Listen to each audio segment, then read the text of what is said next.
Nagsimula ang lahat sa isang gabi ng Sabado, ang uri ng gabi kung saan ang bawat tao'y nagre-relax matapos ang buong linggo ng trabaho. Ako si Marco, isang ordinaryong manggagawa sa isang opisina dito sa Maynila. Hindi ko inakala na sa loob ng aking payak na apartment ay makakaranas ako ng isang di malilimutang pangyayari. Habang nakaupo ako sa harap ng aking laptop, nag-video call ako sa aking pamilya sa probinsya. Sanay na ako sa ganitong gawain. Madalas kaming mag-usap upang kumustahin ang isa't isa. Ang gabi ay tila normal lamang, puno ng tawanan at mga kwento tungkol sa mga nakaraang araw. Pero sa kalagitnaan ng aming masayang pag-uusap, napansin ko ang pagbabago sa ekspresyon ng aking mga magulang. Ang saya sa kanilang mga mukha ay unti-unting napalitan ng takot at kaba.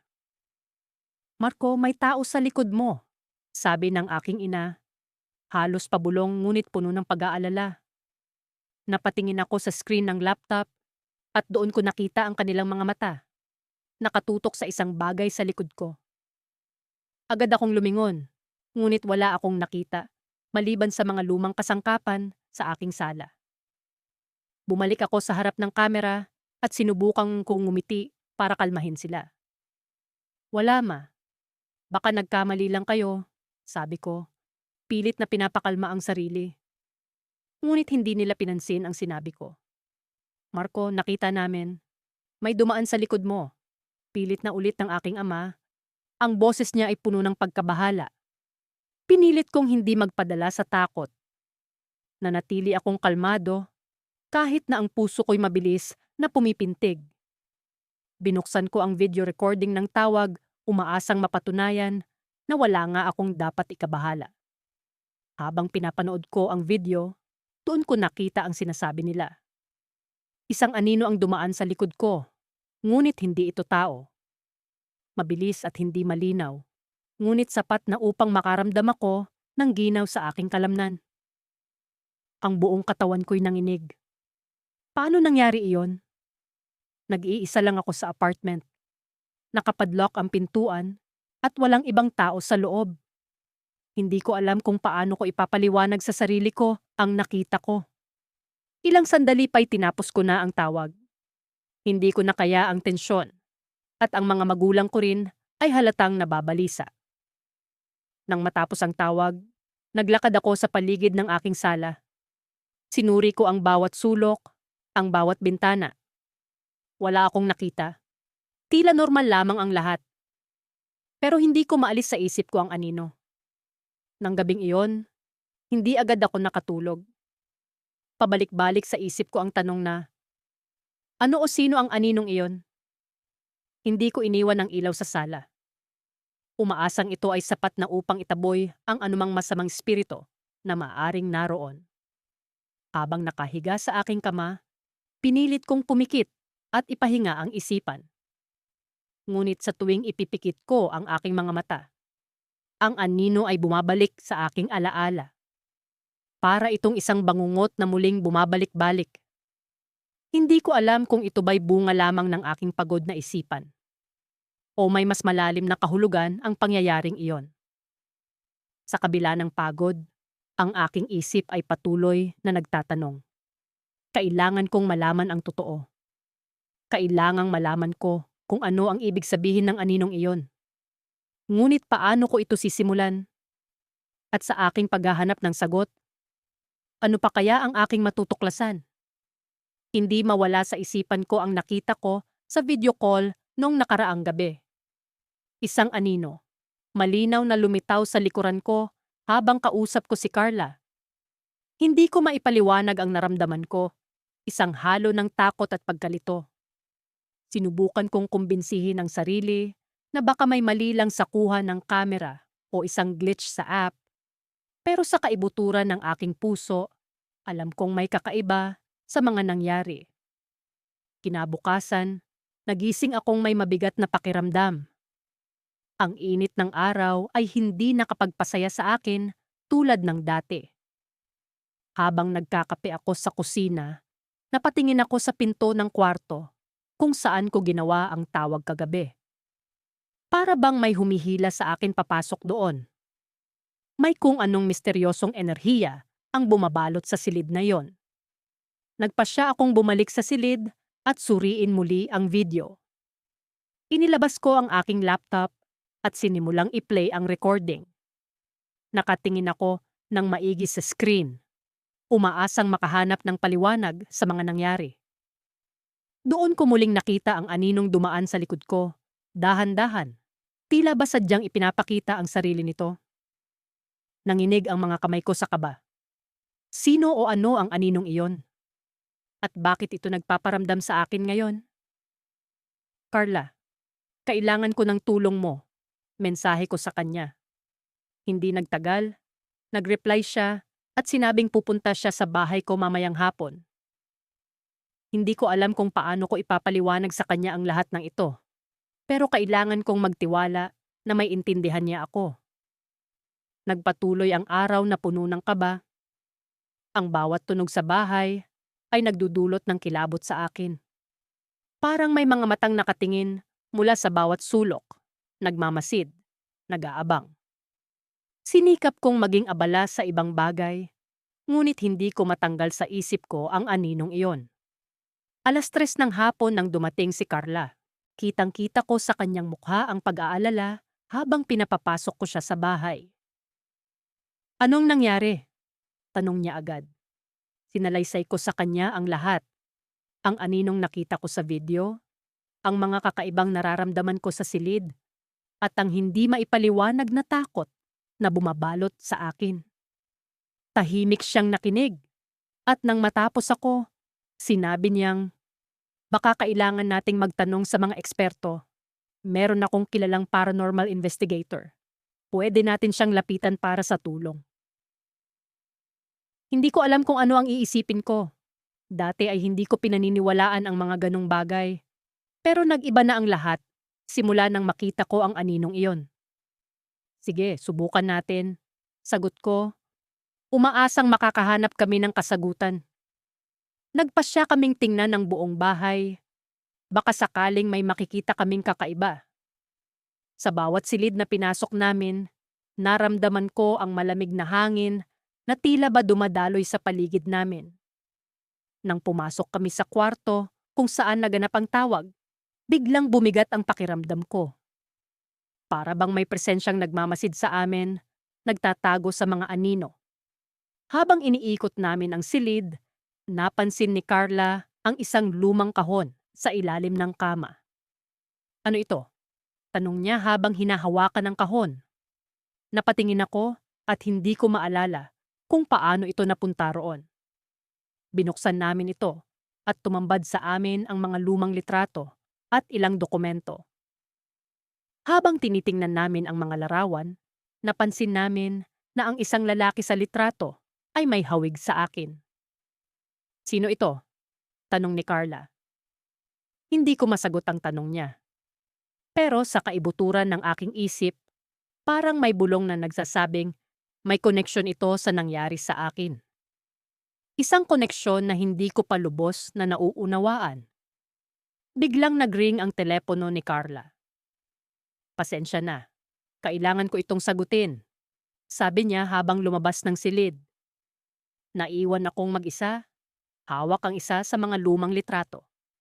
Nang biglang bumukas ang ilaw sa kwarto at sa gilid ng aking paningin, muli kong nasilayan ang aninong iyon. Nag-freeze ako sa takot, hindi makagalaw. Subalit imbes na tumakas, pinilit kong ipako ang tingin ko sa aninong iyon. Dahan-dahan itong lumapit at sa wakas, isang malamig na boses ang narinig ko, pabulong na nagsabi ng, "Ikaw ang susunod." Bago pa man ako makareact, biglang pumasok si Carla, napansin ang aking pagkagimbal. Anong nangyari? Tanong niya, puno ng pag-aalala. Bumalik ang mga ilaw sa normal at ang aninong iyon ay naglaho na parang bula. Nanginginig pa rin, tiningnan ko si Carla at sinabi, kailangan nating malaman ang koneksyon ng lahat ng ito. Sa kabila ng takot, naramdaman ko ang isang kakaibang determinasyon na alamin ang katotohanan sa likod ng misteryosong aninong iyon. Ngunit sa kaibuturan ng aking isipan, alam kong ang bawat hakbang patungo sa katotohanan ay maaaring magdala sa akin sa mas madilim na sulok ng mundo. Sa sandaling iyon, nasa kalagitnaan ako ng pag-aayos ng aking mga gamit sa sala dahil sa isang virtual na pulong sa trabaho. Abala ako sa pag-aayos ng kamera at ilaw para siguraduhing maliwanag at maayos ang aking itsura. Sa aking pag-check ng video feed, isang kakaibang pakiramdam ang bumalot sa akin. Parang may malamig na hangin na dumampi sa aking batok, ngunit ipinagwalang bahala ko ito. Baka dahil lang sa aircon, naisip ko. Habang nasa gitna ng virtual meeting, biglang may nag-pop up na notification mula sa isang kaibigan. "Bro, sino yung nasa likod mo?" Tanong sa mensahe. Natigilan ako at agad na sumulyap sa screen. Malinis ang background ko, gaya ng inaasahan ko. Ipinagkibit balikat ko lang ito at nagpatuloy sa pakikinig sa usapan ng mga katrabaho. Ngunit hindi ako mapakali. Sa bawat paglingon ko sa video feed, parang may aninong dumadaan sa gilid ng aking paningin. Malabo at mabilis, parang isang agos ng hangin. Ipinikit ko ang aking mga mata at huminga ng malalim. Stress lang ito, sabi ko sa sarili ko. Ilang linggo na rin akong abala sa trabaho at kulang sa tulog. Pagkatapos ng meeting, nagpasya akong balikan ang recording ng video call. Gusto ko lang tiyakin na walang problema sa aking presentation. Ngunit habang pinapanood ko ang video, tumindig ang balahibo ko sa nakita ko. Sa likod ko, may isang aninong dumaan, malinaw na malinaw. Isang tao, pero hindi ko mawari ang muka. Parang usok na nagwawagayway sa likod ko. Hindi ito maaaring gawa-gawa lang ng isip ko. Sinubukan kong alalahanin ang mga nangyari bago ang meeting. Wala naman akong naisip na kakaiba. Pero may naalala akong isang insidente ilang linggo na ang nakaraan. Nagising ako isang gabi dahil sa isang tunog na parang may nahulog sa kusina. Nang tingnan ko, wala namang tao, ngunit ang mga gamit ay parang may gumalaw mula sa kanilang pwesto. Pinaniniwalaan ko noon na baka daga lang iyon o hangin. Pero ngayon ay nagdududa na ako. Kinabukasan, nagpasya akong magtanong-tanong sa mga kapitbahay tungkol sa apartment na inuupahan ko. May ilang nagsabi na dati raw ay may nakatira roon na isang matandang lalaki na biglaang nawala. Wala raw nakakaalam kung saan siya napunta. At ang iba'y nagkukwento pa na baka raw multo ang nagpaparamdam. Hindi ako madaling maniwala sa mga ganitong bagay, pero hindi ko maiwasang isipin na baka may katotohanan ito. Ilang araw pang lumipas at lalo pang lumalala ang mga kakaibang pangyayari. May mga pagkakataon na biglang bumubukas ang mga ilaw at appliances kahit wala namang tao sa paligid. Minsan naman ay may maririnig akong mga yabag sa sahig kahit ako lang mag-isa sa bahay. Nakakapanindig balahibo. Dahil sa hindi ko na matiis ang mga pangyayari, naghanap ako ng mga paraan para makontak ang mga dating may-ari ng apartment. Sa kabutihang palad, nakuha ko ang numero ng isa sa mga dati kong kapitbahay dito. Si Aling Nena, isang matanda na maraming alam tungkol sa kasaysayan ng lugar. Nang makausap ko siya, sinabi niya sa akin na ang dati palang nakatira sa unit ko ay si Mang Lando. Isang retiradong sundalo na kilala sa pagiging tahimik at pribado. Bigla na lang daw itong hindi nakita ng mga kapitbahay at mula noon ay nagsimula na ang mga kwento ng pagpaparamdam. Anak, minsan kasi ang mga kaluluwa na hindi matahimik ay naglalagis sa mga lugar na naging mahalaga sa kanila. Baka may nais iparating si Mang Lando, payo ni Aling Nena. Sa isip ko, paano ko naman siya matutulungan kung hindi ko alam kung ano ang gusto niyang sabihin? Dahil sa narinig, nagdesisyon akong mag-research tungkol sa buhay ni Mang Lando. Baka sakaling may matuklasan akong impormasyon na makakatulong upang malaman kung ano ang gusto niyang iparating. Habang binabasa ko ang ilang lumang artikulo at balita, napansin ko ang isang maliit na detalye na tila nakalimutan ng lahat. Si Mang Lando pala ay may anak na nawawala rin hanggang ngayon. Sa pag-uusisa ko pa, nabasa ko ang isang lumang pahayagan na may artikulo tungkol sa pagkawala ng anak ni Mang Lando. Si Anton, ang kanyang anak, ay huling nakita na papasok sa isang abandonadong gusali na malapit sa aming lugar. Walang nakakaalam kung ano ang nangyari sa kanya mula noon. Bigla akong kinabahan. Baka may kinalaman ang pagkawala ni Anton sa mga pagpaparamdam ni Mang Lando. Ngunit paano ko malalaman? Ano ang susunod na hakbang ko? Habang nag-iisip, nakaramdam ako ng malamig na hangin na dumampi sa aking balat. Sa gilid ng aking paningin, muling lumitaw ang aninong iyon. Ngunit sa pagkakataong ito, hindi ito basta dumaan lang. Tila may nais itong ipakita. Nang lumingon ako ng buo, may nakita akong nakasulat sa salamin ng aking bintana. "Tulungan mo ako." Napatingin ako sa paligid, parang may kung sinong nakamasid. Ang takot at kaba ay lalong lumalim. Ngunit kasabay nito ay may dumadaloy na kakaibang determinasyon sa aking loob. Kailangang malaman ko ang katotohanan. At sa pagliwanag ng umaga, alam kong may misyon akong dapat tuparin. Ito na ang simula ng pakikipagsapalaran ko sa isang mundo ng mga lihim at misteryo. Simula nang makita ko ang aninong iyon sa likod ko, habang nagvi-video call, hindi na ako mapalagay. Kahit saan ako magpunta sa aming apartment, pakiramdam ko ay sinusundan ako ng malamig na tingin mula sa isang bagay na hindi ko maipaliwanag. Kung minsan, sa kalagitnaan ng gabi, nagigising ako na tila may presensyang nakatayo sa dulo ng aking kama. Pero sa tuwing bubuksan ko ang ilaw, wala namang tao. Isang gabi, nagdesisyon akong kausapin si Marco, ang matalik kong kaibigan. Siya ang tipo ng tao na mahilig sa mga kababalaghan at mga kwento ng multo. Siguro, naisip ko, siya ang makapagbibigay linaw sa nangyayari sa akin. "Pare, may nangyari ulit." Bungad ko sa kanya sa isang video call. Sinigurado kong maliwanag ang paligid ko, kahit patanghaling tapat. Ayoko nang maulit ang nakakatakot na karanasan. "Ano na naman yan? May nakita ka na namang anino?" Tanong ni Marco habang ngumunguya ng sandwich. "Oo, pero hindi lang basta anino." Pakiramdam ko, may gusto siyang iparating, pero hindi ko maintindihan. Sagot ko, sabay tingin sa paligid. Baka naman may nais siyang sabihin sa'yo. Baka may unfinished business or something." Sabi ni Marco, sabay kindat. Napaisip ako, ano nga ba ang nais nitong iparating? At bakit sa akin pa? Kinagabihan, nagdesisyon akong ikutin ang buong apartment. Dala ko ang isang maliit na flashlight at ang aking cellphone na may recorder.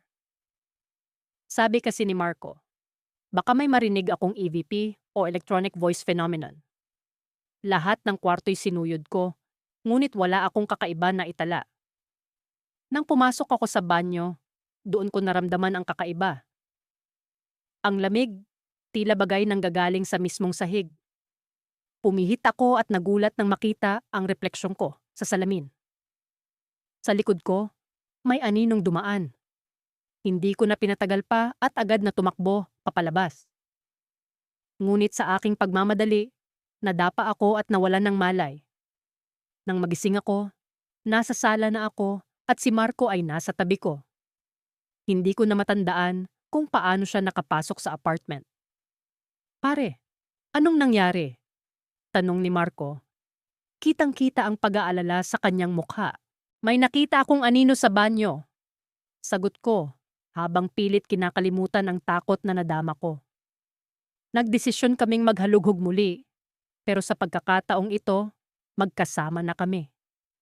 Dala-dala ni Marco ang kanyang lumang kamera na may night vision habang ako'y may hawak na baseball bat na nakuha ko mula sa isang lumang baul. Nang pumasok kami sa banyo, agad naming napansin ang isang kakaibang ukit sa sahig. Hindi ko iyon napansin kanina. Isa itong simbolo na tila ba'y may kahulugan, ngunit hindi namin mawari kung ano. Parang nakita ko na to sa isang libro, sabi ni Marco habang kinukunan ng larawan ang simbolo. Pwede itong may kinalaman sa mga espiritu. Baka rason kung bakit may anino ka na nakikita. Habang nag-uusap kami, biglang may narinig kaming kalabog mula sa kusina. Agad kaming tumakbo papunta doon, ngunit wala kaming naabutang tao. Nang biglang bumukas ang ilaw sa kusina at naramdaman namin ang malamig na hangin na tila ba'y dumaan sa pagitan namin. Doon namin siya nakita. Ang multo, hindi na anino, kundi isang malinaw na anyo ng isang babae.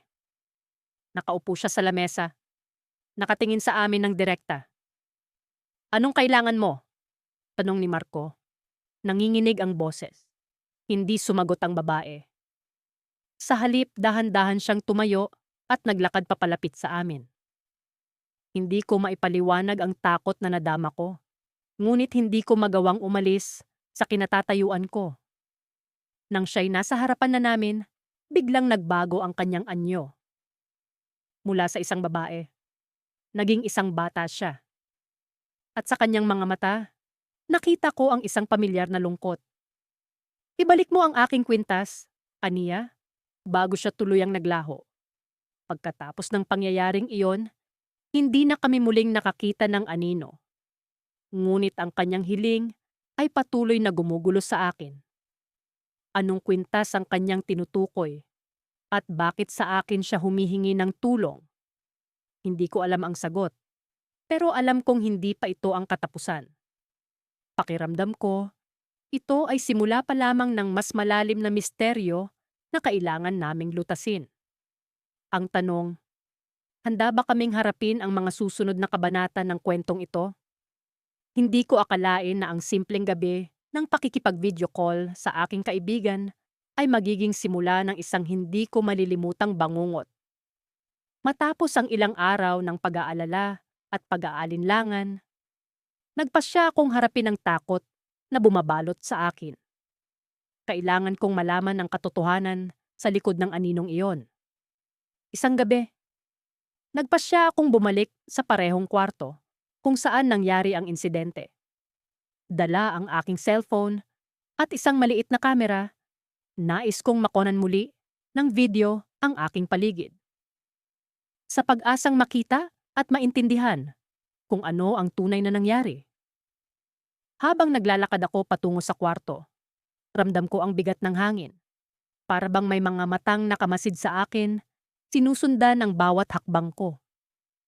Pagkapasok ko sa silid, agad kong inayos ang kamera at sinimulang i-record ang buong paligid. "Kung sino ka man, magpakita ka," bulong ko sa hangin. Kahit alam kong walang kasiguraduhan na may sasagot sa akin. Tahimik ang kwarto, tanging ang tunog ng aking hininga at ang munting pag-ingit ng kahoy na sahig ang naririnig. Para mapanatili ang aking katinuan, sinubukan kong alalahanin ang mga detalye noong nagdaang araw. Ano nga ba ang ginagawa ko? Ano ang eksaktong nakita ko? Ang anino, hindi iyon ordinaryo. May kakaiba sa itsura nito, tila ba lumalakad ito ng dahan-dahan ngunit may layunin. Habang iniisip ko ito, bigla kong naalala ang isang luma at alikabok na libro na nakita ko sa lumang estante ng bahay na ito. Isa itong aklat tungkol sa lokal na alamat ng aming bayan na naglalaman ng iba't ibang kwento ng kababalaghan. Dali-dali kong kinuha ito at binuklat ang mga pahina. At doon ko nakita isang kwento tungkol sa isang multo, isang kaluluwang hindi matahimik, gumagala sa mga bahay na minsang tinirahan nito. Ayon sa alamat, ang multo ay isang lalaking pinatay sa bahay na ito maraming taon na ang nakalipas. Ang kanyang katawan ay natagpuan sa kwarto kung saan ako naroroon ngayon. Isang malamig na pakiramdam ang gumapang sa aking gulugod.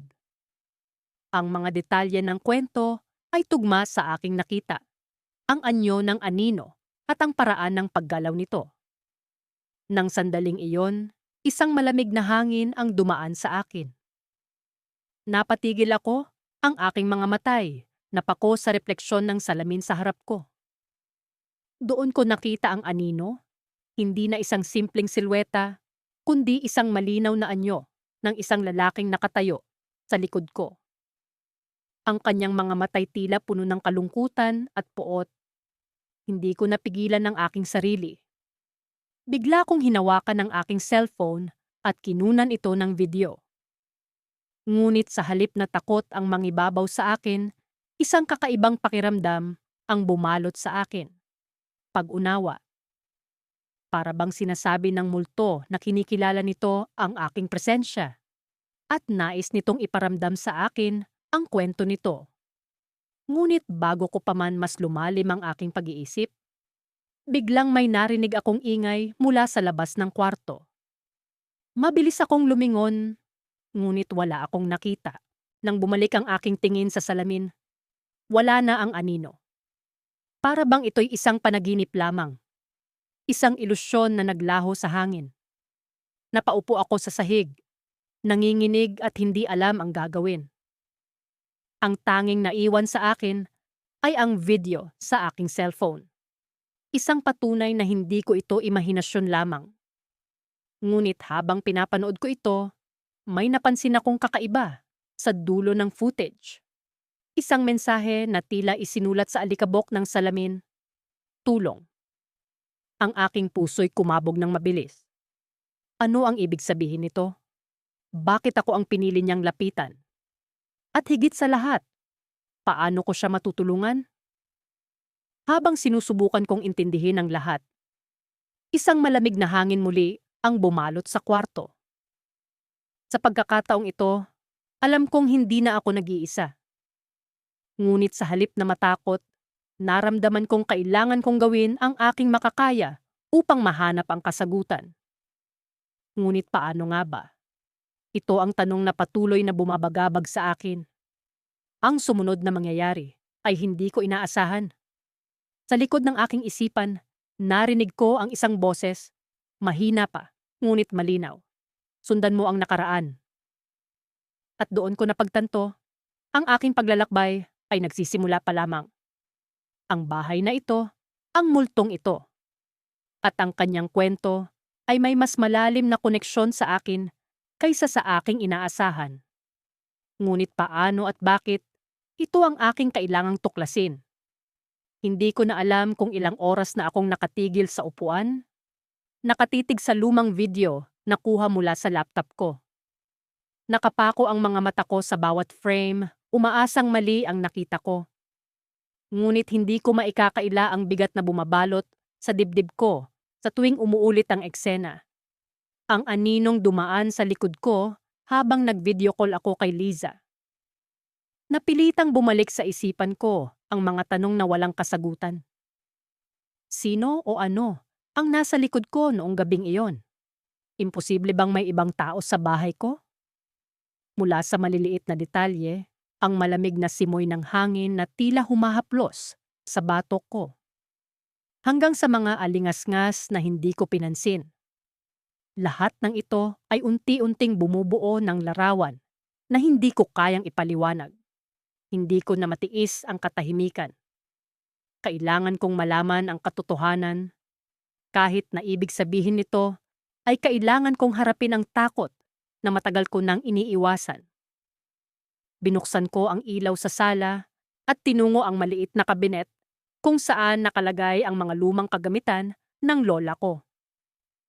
Isa sa mga kahon ay naglalaman ng kanyang mga lumang journal na puno ng mga kwento tungkol sa mga kakaibang pangyayari. Mga bagay na hindi kayang ipaliwanag ng lohika. Naalala ko ang mga kwentong ito noong bata pa ako. Mga kwentong nagbigay sa akin ng bangungot noong ako'y musmus pa lamang. Habang binubuklat ko ang mga pahina, natagpuan ko ang isang kwento na tila tugma sa aking karanasan. Ang pamagat nito, ang anino sa likod ng lente. Nakadama ako ng kilabot habang binabasa ko ang bawat salita. Ang kwento ay tungkol sa isang pamilyang ginambala ng isang nilalang na nagtatago sa mga anino. Sinusundan nito ang mga tao sa kanilang mga tahanan, lumilitaw sa mga refleksyon, at unti-unting ninanakaw ang kanilang kaluluwa. Hindi ko maiwasang manginig habang iniisip ko kung ito ba ang aking nararanasan ngayon. Bigla kong naalala ang mga sinabi ni Liza tungkol sa pagkakaroon ng pakiramdam na may nagmamasid sa kanya tuwing kami nag-uusap. Ano ang koneksyon ng lahat ng ito? Nagsisimula ng mabuo ang larawan sa isipan ko, ngunit ang bawat piraso ay mas lalong nagpapalabo ng buong larawan. Nang biglang nag-ring ang telepono ko, si Liza. Halos mabitawan ko ito sa gulat. Hello. Sagot ko, pilit pinapakalma ang nanginginig kong boses. Jake, ang sabi niya. Halata ang takot sa kanyang tinig. May nangyari. Kailangan mong pumunta dito. Nag-alinlangan ako. Ngunit alam kong wala akong ibang pagpipilian, kundi sundin ang kanyang sinabi. Nagtungo ako sa kotse at mabilis na pumunta sa apartment niya. Sa bawat segundo ng biyahe, ramdam ko ang pagbilis ng tibok ng puso ko. Ano kaya ang nangyari kay Liza? Pagdating ko sa kanyang apartment, sinalubong ako ng kanyang maputlang mukha. Jake, nasa loob siya. Bulong niya, halos hindi makatingin sa akin. Sinundan ko siya papasok at agad kong napansin ang malamig na hangin na tila bumalot sa buong silid. Ang mga ilaw ay kumikislap at ang mga kurtina ay tila gumagalaw kahit walang hangin. Nasaan siya? Tanong ko. Pilit pinipigilan ng kaba. Itinuro niya ang kanyang silid. Doon, sagot niya. Nanginginig ang kamay. Dahan-dahan kong binuksan ang pinto at sa loob, nakita ko ang isang bagay na hindi ko inaasahan. Sa gitna ng silid, may isang lumang kamera. Ngunit hindi ito ang karaniwang kamera. Sa likod ng lente nito, mayroong isang bagay na kumikislap, tila isang mata na nagmamasid. Naramdaman ko ang malamig na simoy ng hangin na tumatama sa likod ko. Luminga ako, ngunit wala akong nakita. Jake, ano yan? Tanong ni Liza mula sa likod ko. Ang boses niya ay puno ng kaba. Hindi ko alam. Sagot ko, pilit na ikinukubli ang takot. Ngunit sa loob-loob ko, alam ko na ang katotohanan. Ang anino sa likod ng lente ay hindi basta kwento lamang. Ito ay totoo. At kami ang susunod nitong biktima. Habang papalapit ako sa kamera, biglang nagpatay-sindi ang mga ilaw. At sa isang iglap, natagpuan ko ang sarili ko na nakatitig sa lente. Nakikita ang sariling refleksyon. Ngunit sa likod nito, may isang aninong nakangiti, tila nag-aabang. Naramdaman ko ang malamig na hangin na dahan-dahang lumalapit sa akin. At bago pa man ako makagalaw, isang malakas na hampas ng hangin ang naramdaman ko sa likod. Napapikit ako sa takot at nang dumilat ako, wala na ang kamera. Ngunit ang anino ay naroon pa rin, mas malinaw kaysa dati at ngayon ay tila naglalakad papalapit sa akin. Hindi ko alam kung paano ito tatapusin, ngunit alam kong kailangan kong malaman. Ngayon, higit kailanman, ay alam kong hindi ko ito kayang takbuhan. Ngunit paano mo lalabanan ang isang bagay na hindi mo nakikita? Sa isip ko, isang sagot ang pilit sumisiksik, ang kwento ni Lola. May sinulat siyang paraan, ngunit hindi ko matandaan. Kailangan kong malaman, bago pa maging huli ang lahat. Sa mga nakaraang araw ay tila ba hindi ko na makilala ang sarili ko. Parang may ibang presensya na bumabalot sa akin. Isang malamig at nakakakilabot na aura na hindi ko maipaliwanag. Sa tuwing nakatingin ako sa salamin, parang may ibang matang nagmamasid sa akin mula sa likod ng aking refleksyon. Nakakabaliw na ang ganitong pakiramdam, ngunit hindi ko maikakaila ang katotohanan. Nangyari ito lahat nang makita ko ang aninong dumaan sa likod ko habang nag-video call ako kay Ana. Mula noon, hindi na ako mapakali. Patuloy akong ginugulo ng mga tanong na bumabagabag sa aking isipan. Sino siya? Ano siya? At bakit siya nagpapakita sa akin? Isang gabi, habang nakaupo ako sa sahig ng aking kwarto, na tanging liwanag ng aking laptop ang nagsisilbing ilaw, ay napagpasyahan kong muling tingnan ang video. Marahil ay may mga detalye akong hindi napansin noong una kong pinanood ito. Habang umuusad ang video, naramdaman ko ang malamig na hangin na dumampi sa aking batok. Napatigil ako. Muli kong naramdaman ang presensya niya. Nandito siya, kasama ko. Hindi ko maipaliwanag ang lakas ng loob na biglang sumibol sa akin, ngunit hinarap ko ang kamera ng aking laptop at sinimulang mag-record. Sino ka? Tanong ko sa walang katao-taong silid. Ano ang kailangan mo sa akin? Saglit na katahimikan. Tanging tunog ng aking mga paghinga at ang banayad na ugong ng bentilador ang maririnig. Ngunit sa kabila ng katahimikan ay nararamdaman ko ang kanyang presensya, na tila ba nagmamasid at nag-aabang. Maya-maya pa'y may marahan na kaluskos akong narinig mula sa aking likuran. Dahan-dahan akong lumingon at doon ko siya nakita. Isang anino, hugis tao, ngunit walang mukhang maaninag. Parang usok na kumakawala at nagsasama-sama upang makabuo ng anyo. Anong kailangan mo sa akin? Muli kong tanong, halos pabulong. Sa pagkakataong ito ay naramdaman ko ang malamig na hangin na tila ba dumaloy mula sa kanya patungo sa akin. Isang bulong ang sumagot, napakahina ngunit malinaw. Ikaw ang susunod. Nanlalamig ang buo kong katawan. Hindi ko alam kung anong kahulugan ng kanyang sinabi, ngunit nagdulot ito ng matinding takot sa akin. Nagsimula akong magpanik at sa kalituhan ay natumba ko ang aking laptop. Bumagsak ito sa sahig at nagdilim ang screen. Sa kabila ng pagka-out of focus ng mga pangyayari, naramdaman kong may mainit na likidong dumadaloy mula sa aking ilong. Dumapo ang aking kamay at bumungad sa akin ang dugo. Kasabay ng malamig na hangin ay ang panginginig ng aking katawan. Hindi ko na alam kung anong nangyayari sa akin. Muli kong sinubukang buksan ang laptop. Nanginginig ang mga daliri ko habang sinusubukan kong i-restart ito. Ngunit sa sandaling bumalik ang liwanag ng screen, bumungad sa akin ang isang video na hindi ko maalala kung kailan ko kinunan.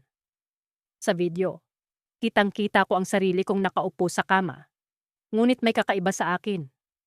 Ang mga mata ko ay dilat na dilat, tila ba walang kaluluwa. At sa likod ko, muli kong nakita ang anino. Hindi ito ordinaryong video. Parang may ibang dimensyon na bumabalot dito. Sa likod ng anino, may mga bagay na gumagalaw, mga anyo ng tao. Mga kaluluwa, na tila ba naglalakbay sa pagitan ng mundo ng mga buhay at mga patay. At naroon ako, kasama nila. Hindi ko na namalayan ang mga luha ko na pumatak sa aking pisngi. Ano ang nangyayari sa akin? Bakit ako? Sa gitna ng aking pag-iisip, biglang nag-blackout ang video at nag-iwan lamang ng isang mensahe sa screen. Sumama ka na sa amin. Napatayo ako, naglalaban ng takot at kalituhan sa aking dibdib. Kailangan kong umalis. Kailangan kong lumayo.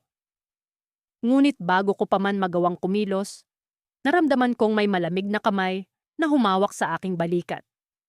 Bumilis ang tibok ng puso ko.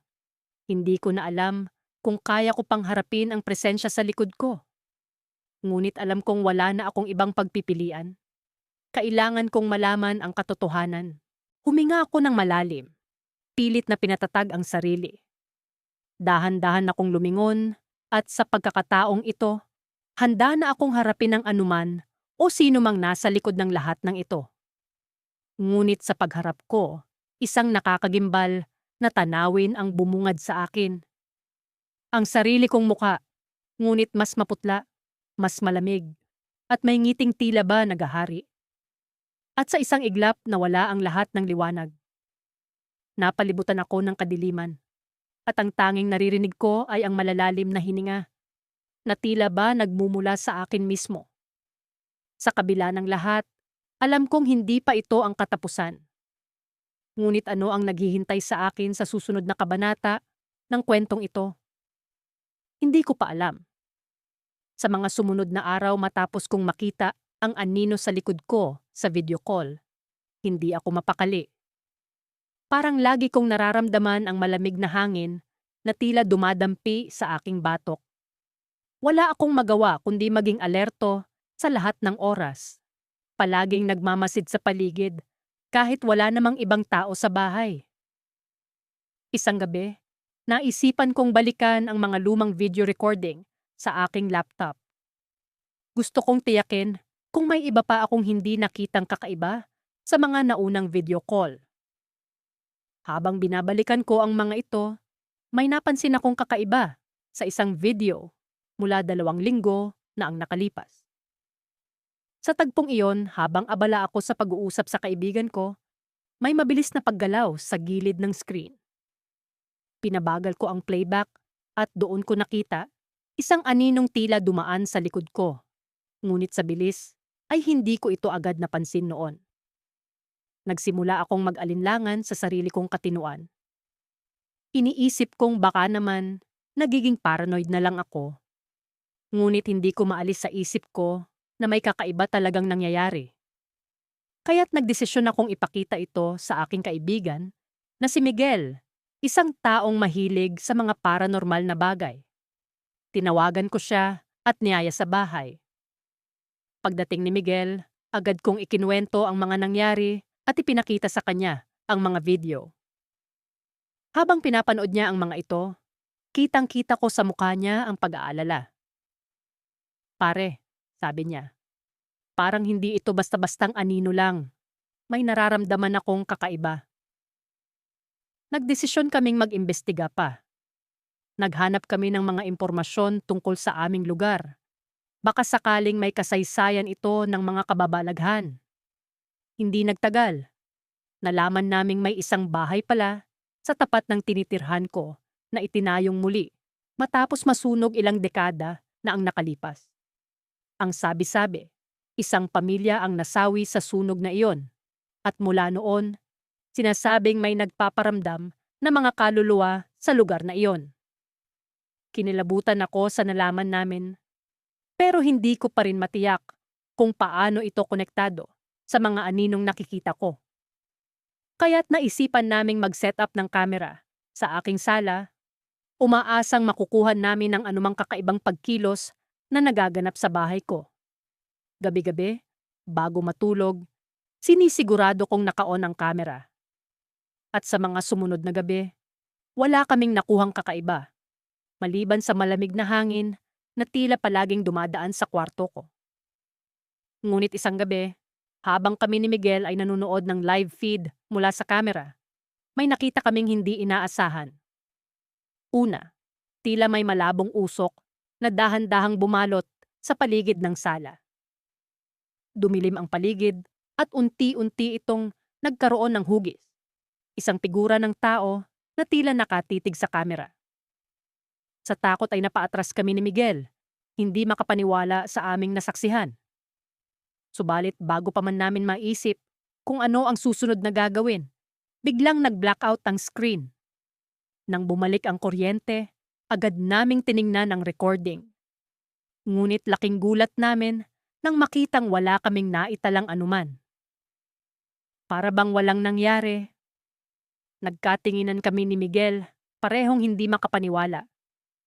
"Ano to? Parang may naglalaro sa atin," sabi niya, nanginginig ang boses. Sa gulo ng aming isip, naisipan naming magpatawag ng isang eksperto sa paranormal. Kinabukasan, dumating si Aling Nena, isang kilalang espiritista sa barangay namin. Sinuri niya ang buong bahay at nagsagawa ng ritual para makausap ang espiritu. Habang ginagawa niya ito, tahimik kaming naghintay sa sala. Ilang minuto ang lumipas, biglang nagbukas ang mga ilaw at ngumiti si Aling Nena. "Tapos na. Wala na ang espiritu," sabi niya. Nakahinga kami ng maluwag ni Miguel.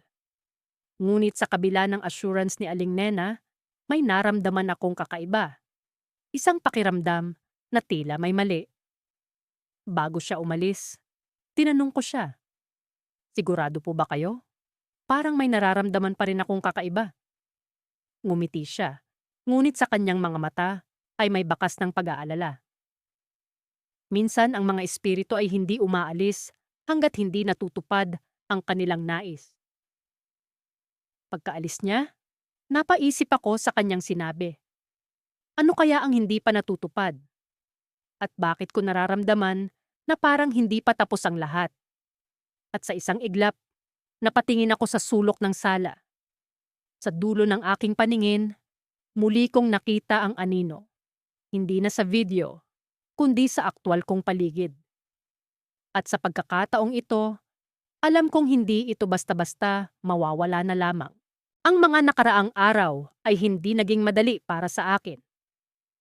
Mula nang makita ko ang aninong dumaan sa likod ko habang nasa video call, hindi na ako mapalagay. Ang bawat tunog sa bahay ay tila may ibang kahulugan. Ang bawat sulok ay nagmumukhang may nakatago. Sinubukan kong kalimutan ang insidente, ngunit tila hindi ako tinatantanan ng anino. Isang gabi, habang ako'y nakaupo sa sala, nagpasya akong buksan muli ang video recording na iyon. Kailangan kong malaman kung totoo nga ba ang nakita ko o bunga lamang ng imahinasyon ko. Habang pinapanood ko ang video, pakiramdam ko'y bumabalik ako sa mismong sandaling iyon. Ang malamig na hangin sa likod ko ay tila muling dumampi sa aking balat, at ang paggalaw ng anino ay muling bumuhay ng takot sa aking dibdib. Ngunit may napansin akong bago. Sa unang pagkakataon, napansin ko ang maliit na detalye na hindi ko nakita noon. Sa likod ng anino, may tila isang bagay na kumikislap. Parang isang piraso ng salamin na sumasalamin sa liwanag. Agad akong tumayo at naghanap ng flashlight. Wala akong ideya kung ano ang dapat kong gawin, pero kailangan kong makita ang lugar kung saan nagmula ang aninong iyon. Inikot ko ang buong bahay, sinisilip ang bawat sulok at gilid. Hanggang sa makarating ako sa bodega sa likod ng bahay. Hindi ko madalas pinupuntahan ang lugar na ito. Madilim at puno ng mga lumang gamit na hindi na nagagamit. Ngunit ngayong gabi, tila may kakaibang puwersa na nag-uudyok sa akin na pumasok. Pagbukas ko ng pinto, ang lamig ng hangin ay agad na bumalot sa akin. Kinilabutan ako, ngunit hindi ako umatras. Sa halip, sinundan ko ang liwanag ng flashlight. Naghanap ng kahit anong bakas na magpapaliwanag sa nangyayari. At doon ko nakita ang isang lumang salamin na natatakpan ng alikabok. Tila ito ang kumikislap na nakita ko sa video. Dahan-dahan kong nilapitan ng salamin. Ang kinang nito ay tila ng aakit, ngunit sa likod nito, may nararamdaman akong panganib. Nang punasan ko ang alikabok, bumungad sa akin ang aking refleksyon. Ngunit sa isang kisap mata, may nakita akong ibang muka sa tabi ko. Isang muka ng taong hindi ko kilala. Maputla, may malalalim na mata, at tila may sinasabi. Napasigaw ako sa takot at napaatras. Ang salamin ay bumagsak at nabasag sa sahig, ngunit ang muka ay nanatili sa aking isipan. Ang boses nito ay tila kumakalansing sa aking tainga, kahit na wala akong naririnig na tunog. Sinubukan kong ipaliwanag sa sarili ko na ito'y guni-guni lamang, ngunit alam kong hindi iyon totoo. Habang nag-aayos ako ng nabasag na salamin, may nakita akong maliit na piraso ng papel na nakatiklop at nakabaon sa ilalim ng kahoy na sahig. Dinampot ko ito at binuksan. Isang lumang larawan ng isang lalaki at isang babae na nakatayo sa harap ng aking bahay. Sa likod ng larawan, may nakasulat na pangalan, Emilio at Clara, 1953. Sino sila? At bakit sa bahay ko sila nakatira dati? Ang mga tanong na ito ay tila gumugulo sa akin, ngunit wala akong maisagot. Nagpatuloy akong maghanap ng mga sagot at sa bawat hakbang na ginagawa ko, mas lalo akong nalulubog sa misteryo ng aking tahanan. Sa mga sumunod na araw, hindi pa rin ako makatulog ng maayos. Bawat gabi ay may naririnig akong bulong, mga tunog na galing sa bodega. Sinubukan kong huwag pansinin, ngunit hindi ko na kayang magpanggap na wala akong naririnig. Kailangan kong malaman kung ano ang ibig sabihin ng lahat ng ito. Isang gabi, sa kalagitnaan ng aking pag-iisip, may narinig akong kaluskos mula sa bodega. Ang tunog ay hindi ko na kayang ipagsawalang bahala. Sa kabila ng takot, bumangon ako at dahan-dahang lumapit sa pinto ng bodega. Nang buksan ko ito, nagulat ako sa aking nakita. Sa gitna ng madilim na silid, may isang lalaking nakatayo. Hindi ko maaninag ang kanyang mukha, ngunit alam kong siya ang lalaki sa larawan, si Emilio. Ang kanyang mga mata ay tila puno ng lungkot at pakiusap. Hindi siya nagsalita, ngunit ang presensya niya ay nagsasabi ng higit pa sa anumang salita. Nang ako'y lalapit na sana, biglang naglaho ang kanyang anyo na parang usok. Naiwan akong nag-iisa sa dilim, nanginginig sa takot at pagkalito. Ngunit bago pa man ako makaalis, may narinig akong boses, isang boses ng babae na humihingi ng tulong. Ang mga salita nito ay tila bumubulong sa hangin. Hanapin mo ang katotohanan. At sa sandaling iyon, nagising ako sa katotohanang hindi pa tapos ang kwento.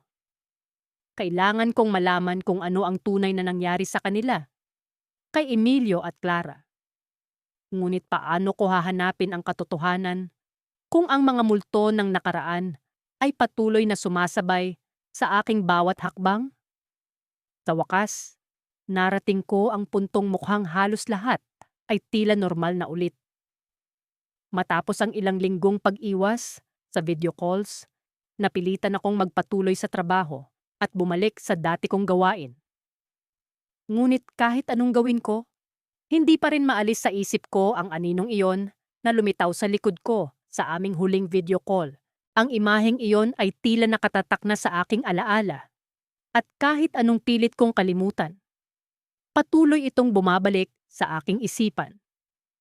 Ngunit sa kabila ng takot, kailangan kong magpatuloy. Pumasok ako sa aking opisina na tila walang nangyari at sinimulang magtrabaho. Bumuhos ang ulan sa labas ng bintana. Nagdadala ng malamig na semoy ng hangin na tila tumatagos sa aking balat.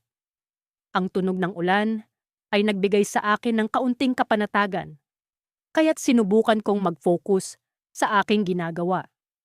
Makalipas ang ilang oras, napansin kong kailangan kong makipag-usap sa isa sa aking mga kliyente sa ibang bansa para sa isang mahalagang proyekto. Wala akong ibang pagpipilian kundi ang mag-video call muli. Hinayaan ko na lamang ang takot na matunaw sa likod ng aking isipan at sinimulan ang tawag. Habang hinihintay kong sumagot ang kliyente, pinilit kong huwag magpaapekto sa mga alaala ng mga nangyari noong nakaraan. "Hello, good evening!" Bati ng kliyente sa kabilang linya. Tila normal ang lahat at nagpatuloy kami sa pag-uusap tungkol sa mga detalye ng proyekto. Subalit habang tumatagal ang pag-uusap, napansin kong may kakaibang malamig na simoy ng hangin na tila bumabalot sa akin. Parang may presensya sa paligid ko, ngunit hindi ko ito pinansin. Baka naman ito ay epekto lamang ng ulan sa labas.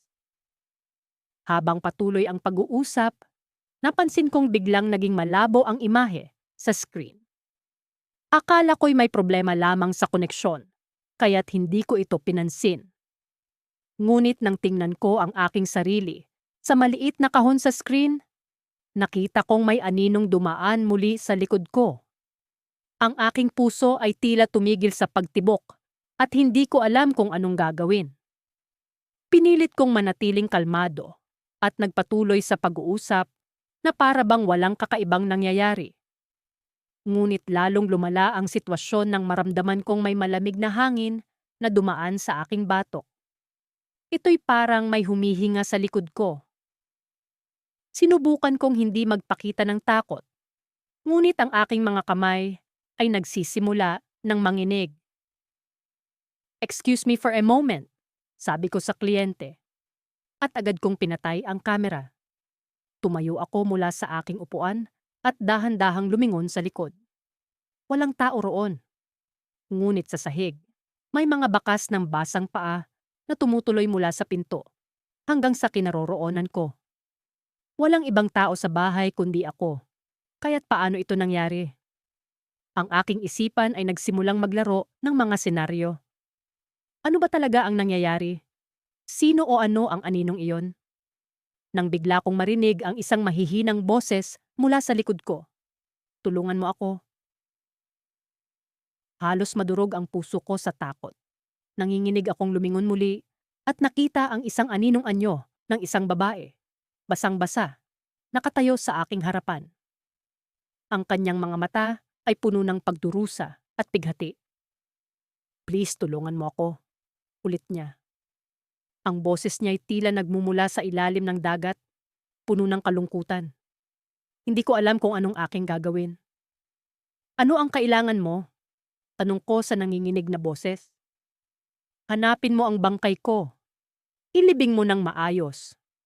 "Para makatawid na ako," sagot niya.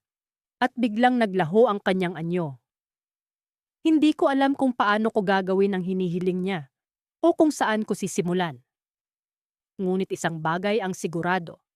Hindi ko ito magagawa mag-isa. Kinailangan kong humingi ng tulong, ngunit kanino? Habang iniisip ko ito, biglang nagring muli ang aking telepono.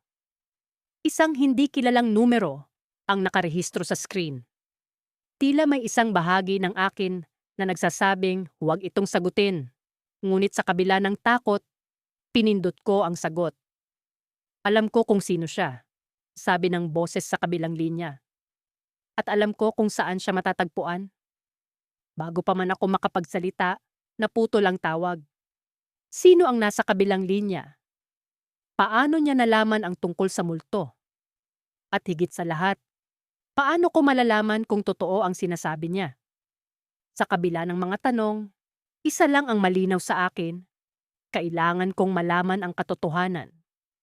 Ngunit sa paghanap ng kasagutan, handa ba akong harapin ang mas nakakatakot na mga revelasyon na maaaring magbunyag sa akin? Mabilis ang tibok ng puso ko habang pinapanood ko ang video. Parang may malamig na hangin na dumaan sa likod ko, ngunit alam kong imposible iyon. Wala akong bintana sa kwarto at ang aircon ay hindi nakabukas.